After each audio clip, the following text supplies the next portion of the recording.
The Londonpreneur Show with Michelle Carter. Welcome to another episode of The Londonpreneur Show. I interview a new entrepreneur every Monday and Friday. Today's guest is Scott Perkin from Scotty's Shine Shop. Welcome, Scott. Great. Thanks a lot for having me. No problem. What gets you out of bed in the morning? Probably my dogs, to be honest. Oh, how many? I have 2 dogs and a new puppy. So the puppy is rambunctious and she likes to get up early. So What breed are they?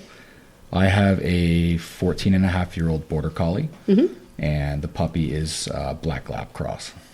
Okay. And she's much bigger than I anticipated. So how long have you had Scotty's Shine Shop? we opened, it was November 3rd, 1993. So it's going to be 23 years in November this year. Congratulations. Thanks. Why detailing? That's an interesting question. Like most of the people that got into this business, lack of a better word, I didn't know what else to do. Okay. I graduated from school with a degree in broadcast journalism and didn't really like the industry, and the job prospects when I graduated were not wonderful in Southern Ontario. So I was offered several positions, but I wasn't happy with the positions and kind of just took 6 months off. And the opportunity arose for this shop, and I was always someone who did this with my own cars at home. And within a week I was up and running, and I've been doing it ever since. Ever since. What do you like about it? Probably not what people would think. The cars now are not really what gets me going about the business. It's really the business aspect. I really enjoy the interaction with our customers. We have really, really good customers, and that's been something that I've really felt lucky about. Reason being is I worked in the moving industry for 3 years while I was in college, and when you get yelled at every day for 8 hours for things that have nothing to do with what you do with your job. Okay, so you grew some thick skin there. It was a really, really good training ground for opening a business, but we're very, very fortunate that we deal with a lot of really good customers. The people who actually shop at my shop are incredible. They're the best thing about my business. We've had a lot of relationships that span 2 decades now with people, and I really have a good time learning about new things about running our business and improving the business. I really like being an business entrepreneur. aspect. So the business is fun. And of course, I mean, the cars is cool too. We work on some really, really neat cars, which is fun. But that kind of now for me, because I've been doing this so long, kind of takes a back seat. But running the business and our customers is awesome. What kind of cars is most rare that you've had to work on? We've done a Ferrari F40. We just this last fall we detailed one of a kind 1965 AC Cobra that was customized by Boyd Coddington in California. Oh, okay. For Barrett Jackson. We did a 1970 Plymouth Hemi Cuda. And is it true you've worked on Air Force One? That probably would be the most unique vehicle we've worked on. I was part of a team of 15 people that were asked. We went down to Tucson, Arizona, and worked on one of the retired Air Force Ones. That plane was actually deemed Freedom One. Okay.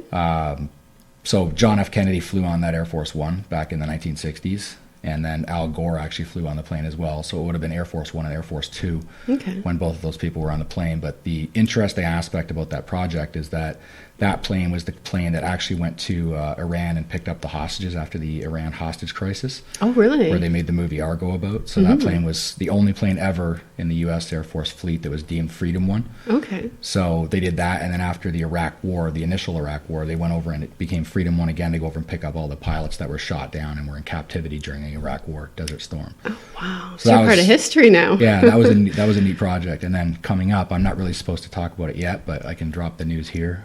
We've been asked, we're going to go down to Miami in February, and we'll be working on the presidential rail car as well. Oh, wow. So, yeah, there's a lot of really interesting, cool things that we've been lucky enough to be asked to be a part of that are coming up and moving forward. More and more of this just keeps coming in the last 2 years. So, just trying to wrap my brain about how a detailing business can land you into that sort of experience in life. The particular skill set that we have at my shop, we take what we do really seriously. So we've put a real emphasis ever since I opened on education, training, and making sure we really know what we're doing. Yeah. And you can never in my business know everything. Everything changes every year, especially with paint technology, the interior fabrics and materials that they're making the interiors of. Everything is Yeah, it's cyclical. moving really fast. Yeah. It changes. And then the business itself is changing with respect to what people are asking for. And we've grown a whole new side of our business the last 3 years where I never thought people in London would ever pay for it, with high-end polishing and what we call paint correction. Oh, wow. So that's kind of where we've been doing it so long, and I have the experience because I've done pretty much every training that you can do, whether we need it or not. I just got back from Los Angeles taking a program that was offered by McGuire's, and Kevin Brown, who's the aficionado with paint. He knows everything. So he puts on a different class every year. So I was one of 20 guys that took the class last year, the advanced program. We just did it again.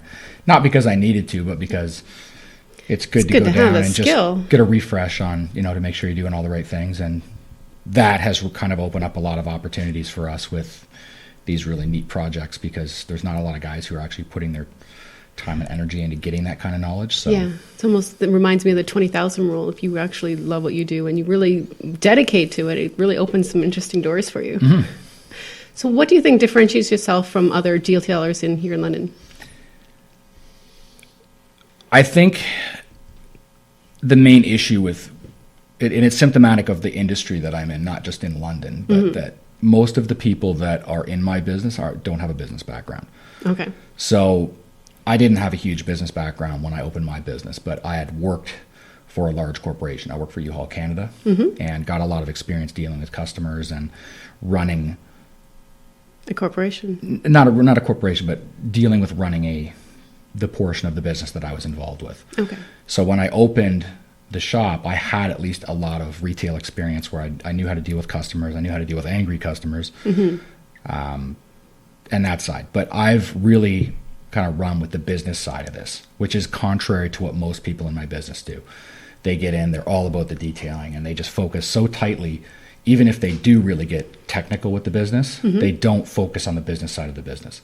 Yeah. And we were symptomatic of that back in the 90s where we're always really busy, but we didn't make any money. Oh, yeah. And the biggest thing with my business is it's a business. Right. As much as you want to be the best at what you do, if you don't make any money, you're not going to be around. Exactly. So if you look at things across the board in this business, in London, you'll see you've got kind of 3 segments. You've got car washes, you've got people that clean cars, and then you've got a few people that are doing more of the high-end detailing, and that's where we fall on the spectrum of kind of those areas in the business. So there's lots of people around that will clean your car, but there's not too many people who can do the things, especially with paint, that we can do. The color correction, yeah. Right. Absolutely.